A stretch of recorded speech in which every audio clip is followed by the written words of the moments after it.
만나 뵙게 돼서 반갑습니다. 저는 그 병원 의료사회복지팀에 근무하고 있는 정대희 사회복사라고 합니다.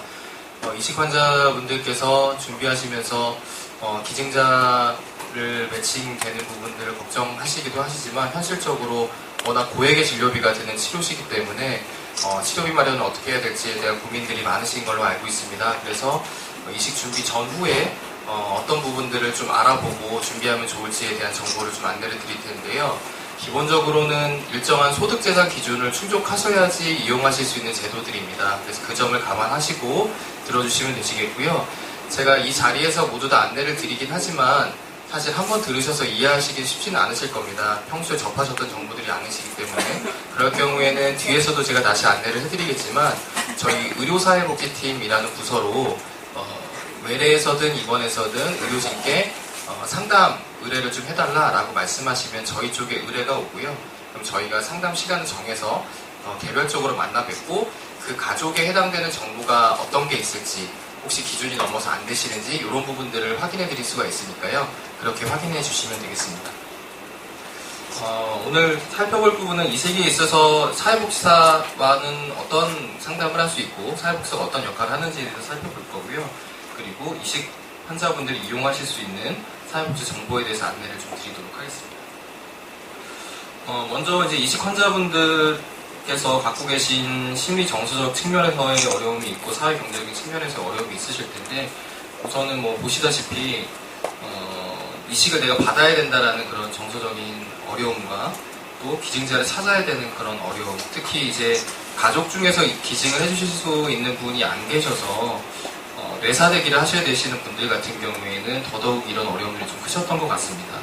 그리고 아까 그 모두에 말씀드렸던 것처럼 경제적으로 워낙 비용이 좀 고가이기도 하고 또 기증자가 있으실 경우에는 기증자한테도 또 비용이 좀 들어가시죠. 그래서 일시적으로 가족 안에 환자가 2명이 발생하게 되는 그런 어려움들로 인해서 사회 경제적으로도 좀 어려움이 있으신 것 같습니다. 그리고 때로는 내가 이식은 어떻게든 잘 받더라도 그 이후에 또 문제가 생기면 어떡하지? 라는 걱정으로 또 이식을 망설이는 분들도 좀 계시는 것 같으세요.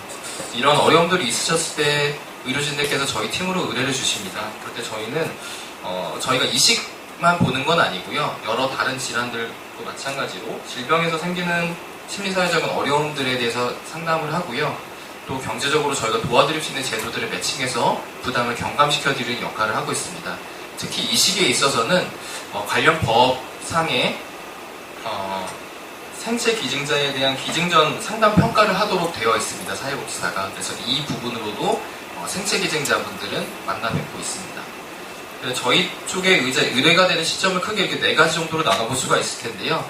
이식 전에 비용 마련으로 인한 생체든 뇌사든 이렇게 문의를 하시는 경우들이 있으시고요. 이식 전에 또 기증자 상담, 이거는 생체 기증자분들은 모든 가정들을 저희가 다 만나고 있습니다. 그리고 이번 중에도 기증자와 수혜자에 대해서 지원이 가능할 수 있을지에 대해서 저희가 점검하는 의미로 의뢰가 되시면 만나기도 하고요.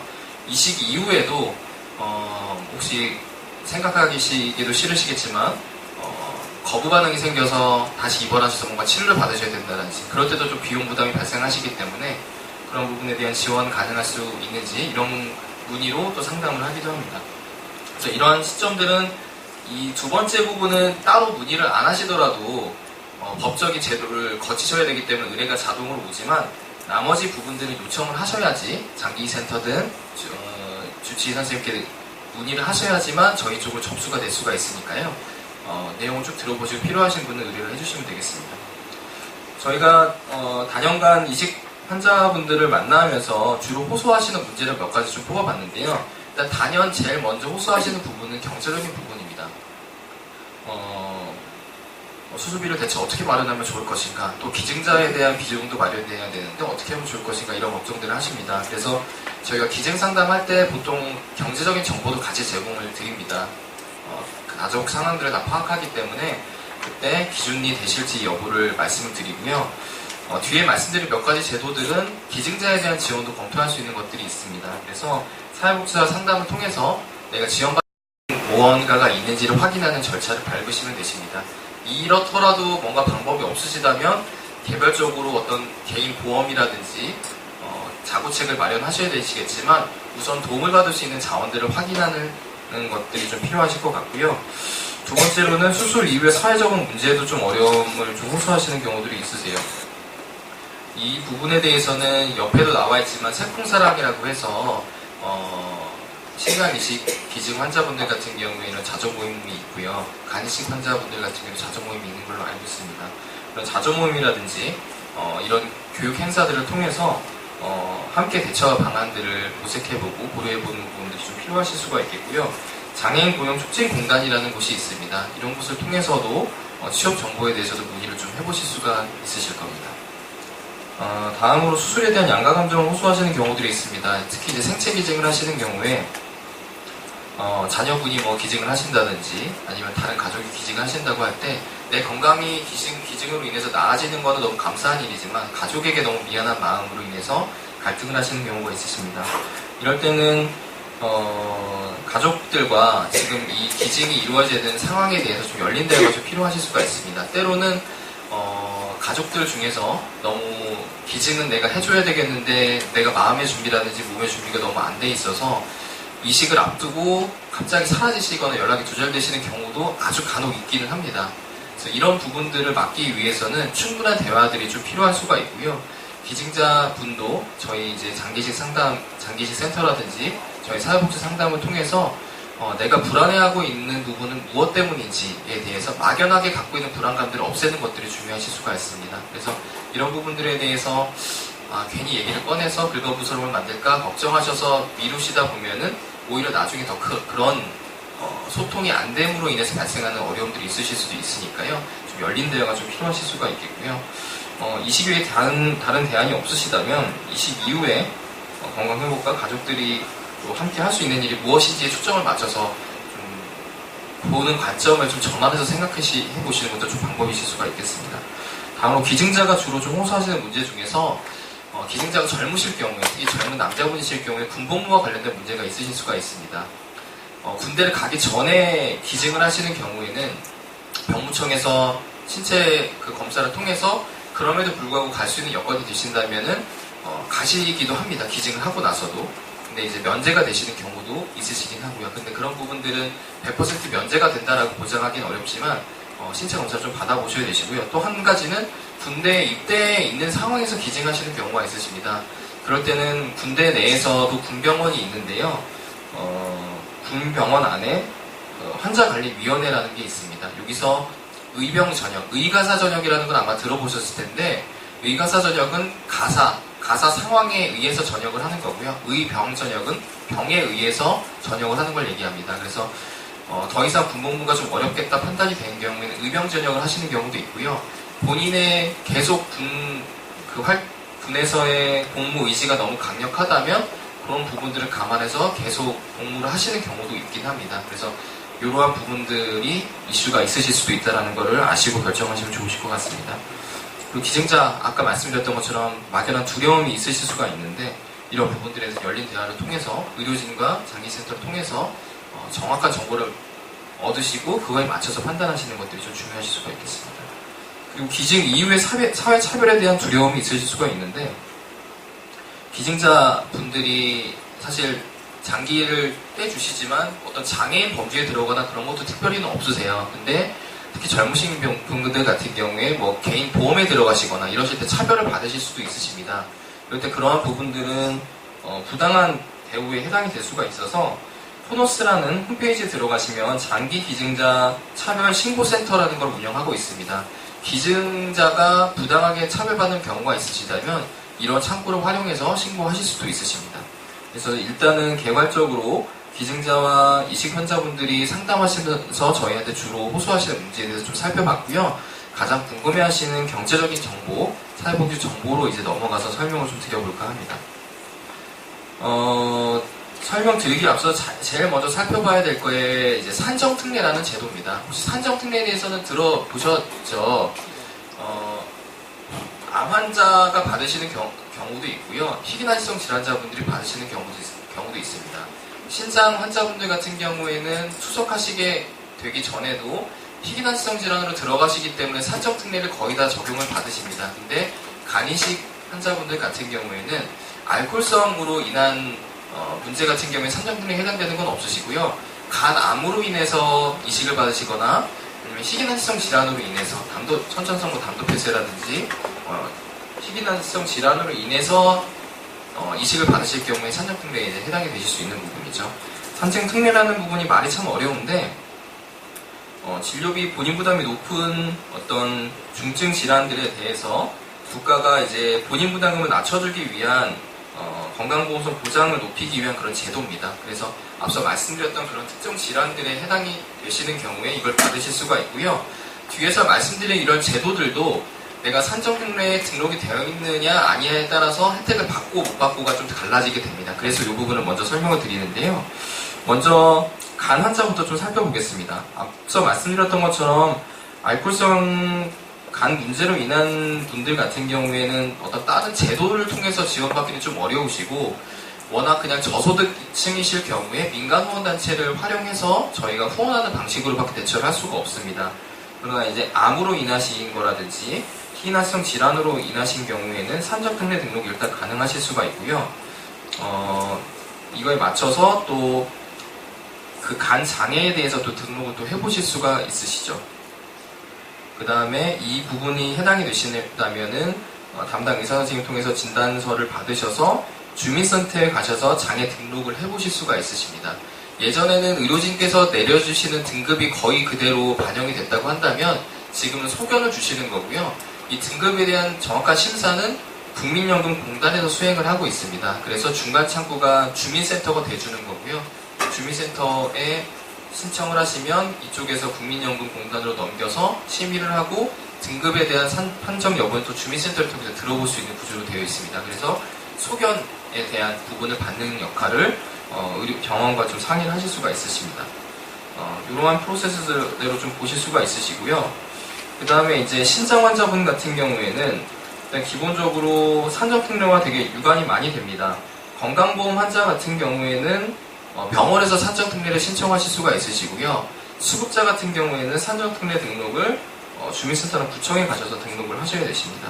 그래서 이제 산정특례가 등록되신 상황에서 추석을 3개월 이상 하시는 경우에 장애 등록이 가능하실 수가 있으시고요. 이런 부분에 맞춰서 검토해 보실 수 있는 것들이 산정특례는 어떤 경제적인 조건을 보지 않고 경제적인 기준만 되면은 희귀난치성 질환 같은 경우에 자부담이 20%에서 10%로 내려가고요. 암으로 인하신 분 같은 경우에는 20%에서 5%로 내려갑니다. 이건 경제적 기준을 보진 않습니다. 근데 산정특례 등록되신 분들 중에서 일정한 경제적인 기준을 충족하신 경우에는 희귀난치성 질환 의료비 지원 사업이라는 거를 보건소에서 운영을 하고 있습니다. 이게 충족이 되시면 자부담이 10%인데 그마저도 안 내게 0으로 이제 줄어들게 됩니다. 이거는 보건소로 별도로 가셔서 신청을 하셔야 되시는 부분이고요. 이 자부담 부분이 낮아지는 부분은 비급여랑은 관계는 없습니다. 건강보험이 적용되는 부분 중에서만 감면이 되시는 거고요. 그 다음에 장애와 관련돼서 장애연금제도를 운영하고 있는 게 있습니다. 이거는 주민센터와 상의를 해보시면 되시겠고요.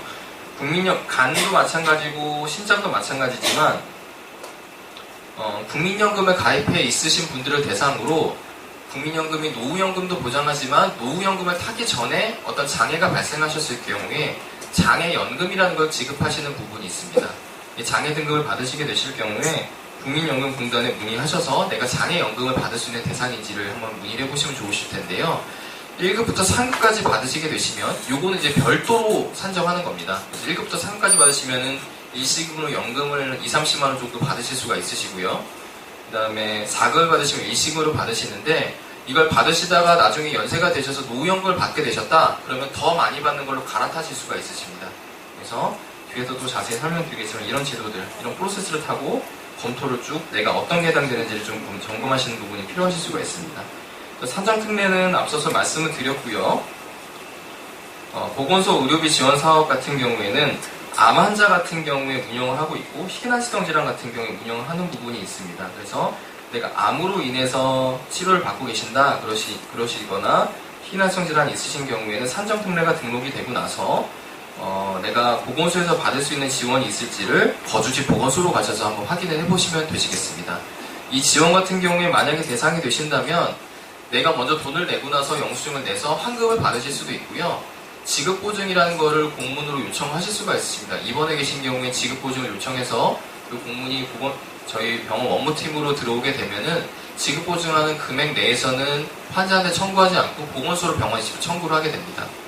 보건소 의료비 지원 사업이 있다는 거 한번 점검해 보시면 좋겠습니다.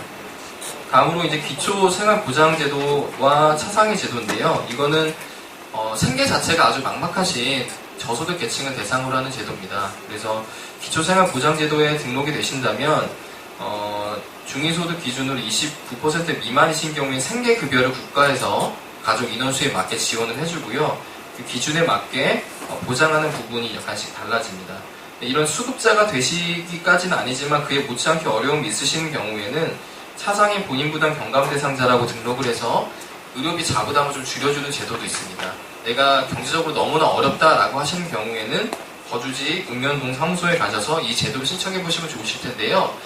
이 차상위 계층이 됐든 수급자가 되셨든 이게 등록이 되시면은 저희가 향후에 지원을 검토할 때도 일단은 상당히 유리한 고지를 점하실 수가 있으십니다. 국가에서 이미 어려우신 분으로 검증이 되신 분들이기 때문에 서류도 좀 간소화되고요.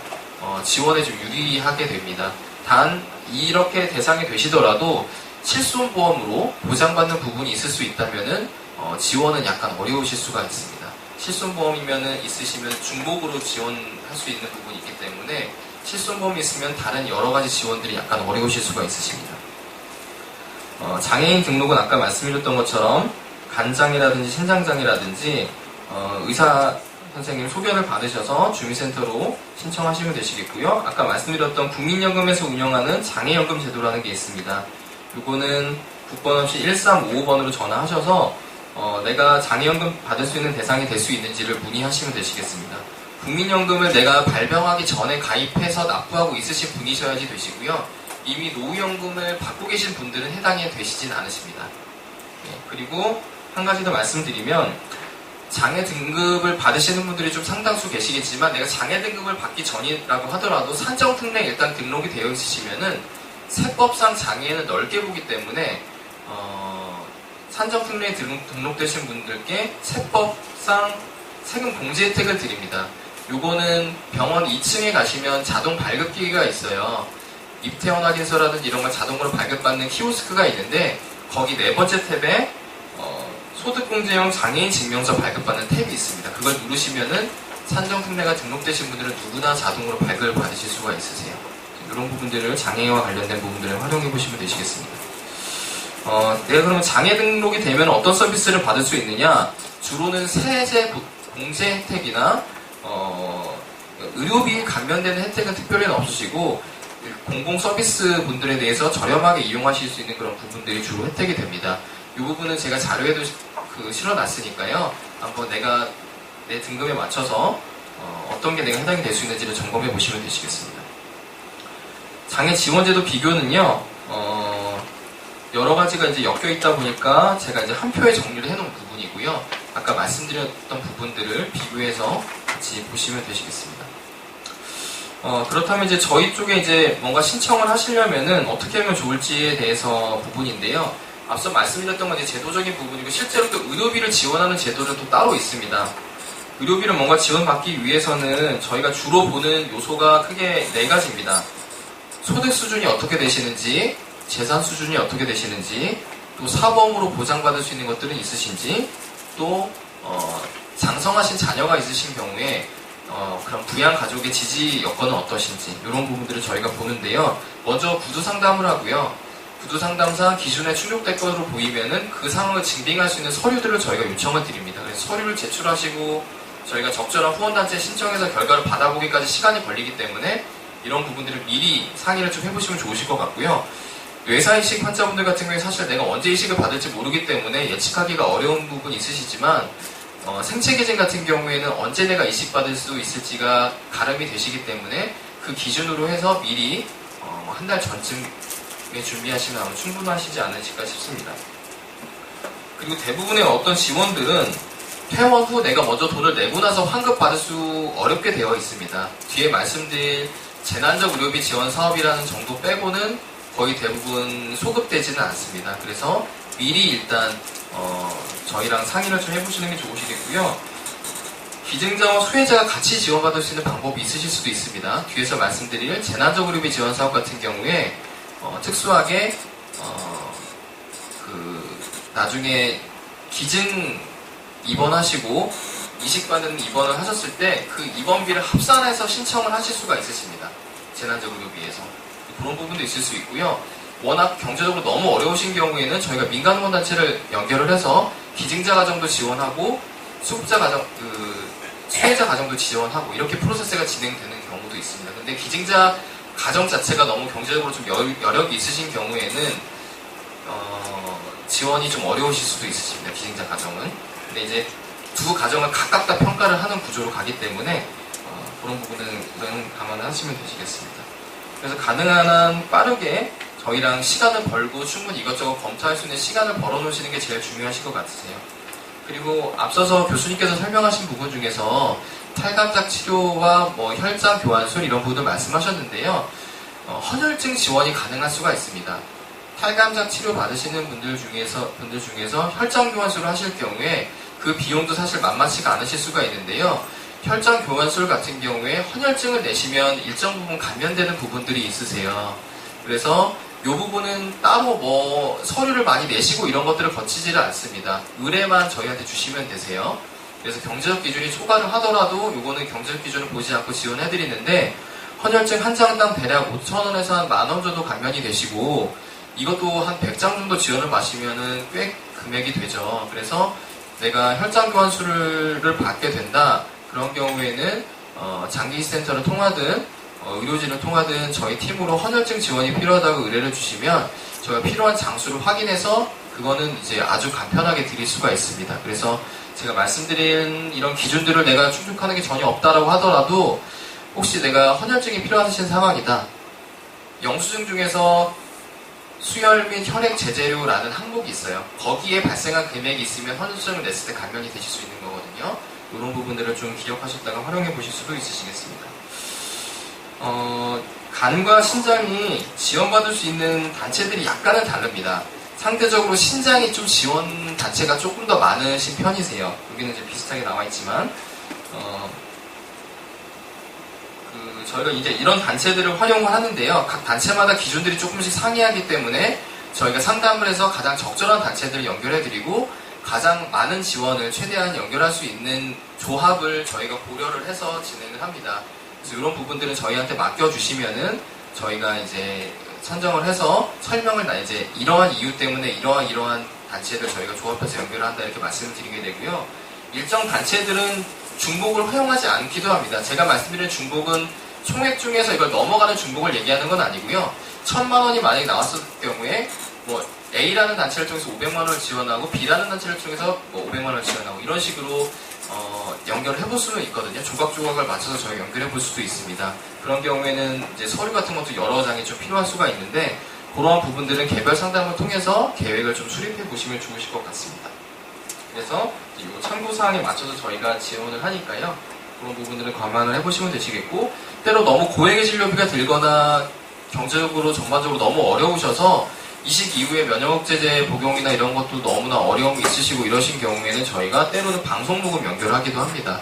라디오 방송이라든지 TV 방송이라든지 이건 연결을 통해서 하기도 하는데 이건 시간이 좀 더 많이 걸릴 수가 있거든요. 그래서 이런 부분이 혹시 필요하시다면은 저희 쪽에 문의를 좀 해보시면 되시겠고요. 주로 경제적인 요건이 어려우신 경우가 주로 많이 연결이 되십니다. 기준은 어떻게 되냐? 소득 기준과 재산 기준을 동시에 충족을 하셔야 되시는데요. 가구 수별로 필요한 생계 요건이 다르기 때문에 금액들이 약간씩 차이가 나죠.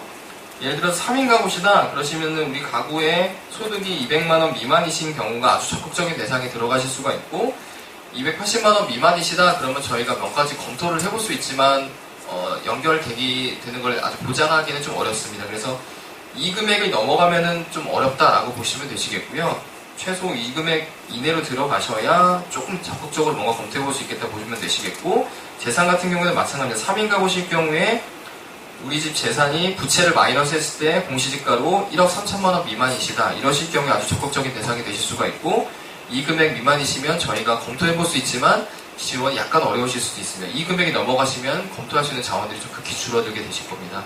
그래서 이러한 좀 저소득계층 중심으로 연결이 좀 되실 수가 있고요. 앞서 말씀드렸던 것처럼 보험이 연결될 경우 약간 어려우실 수가 있습니다. 그리고 저희가 이 시기에 관련해서 제일 유용하게 최근에 많이 활용하는 부분이 재난적 의료비 지원 사업인데요. 이 부분이 이제 거의 마지막 부분이에요. 이거는 아까 말씀드렸던 것처럼 기증자와 수혜자의 입원 진료비를 합산해서 신청하실 수가 있으세요. 조건이 5가지가 맞으셔야 되시는데 이 5가지 조건이고요. 첫 번째 조건은 질환 조건인데 내가 이식을 받으시는 분이시면 다 되시고요.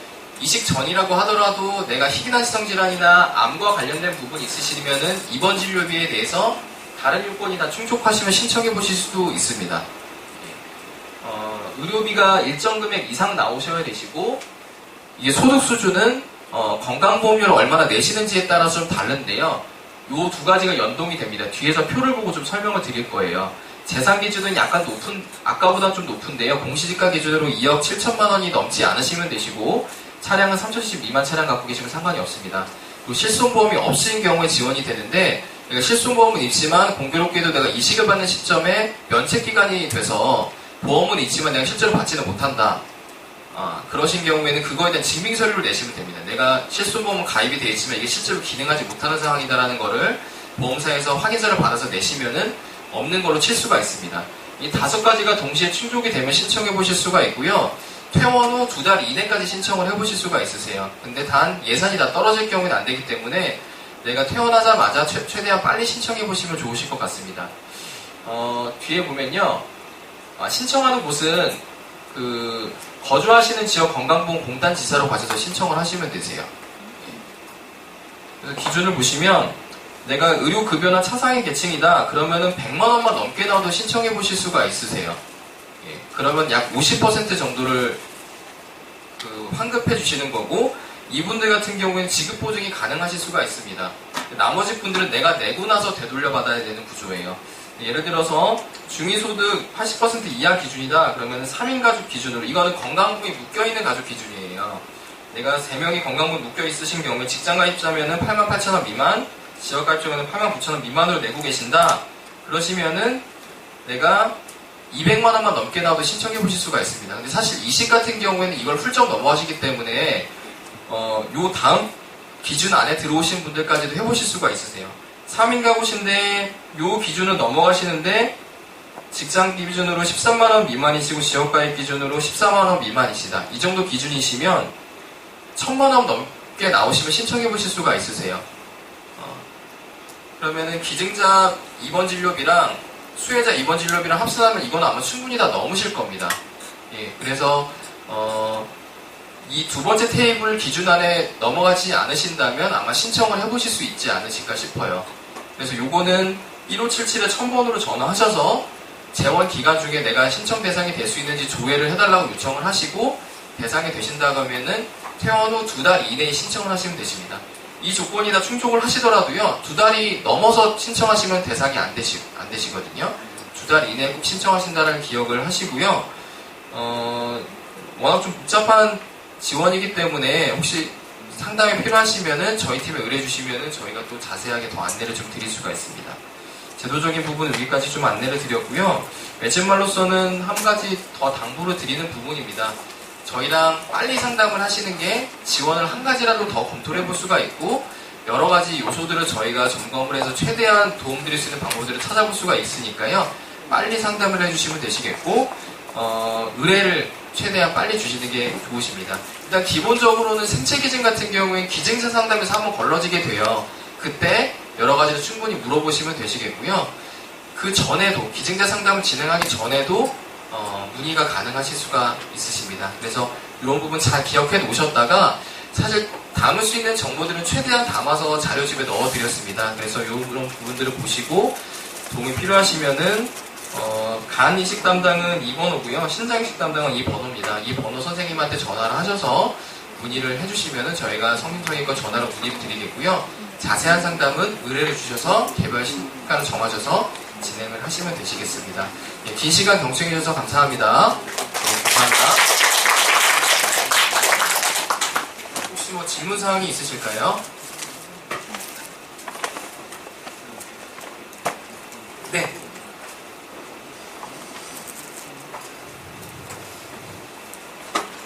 아까 그 1인 소득인데 부모의 재산 평가가 네.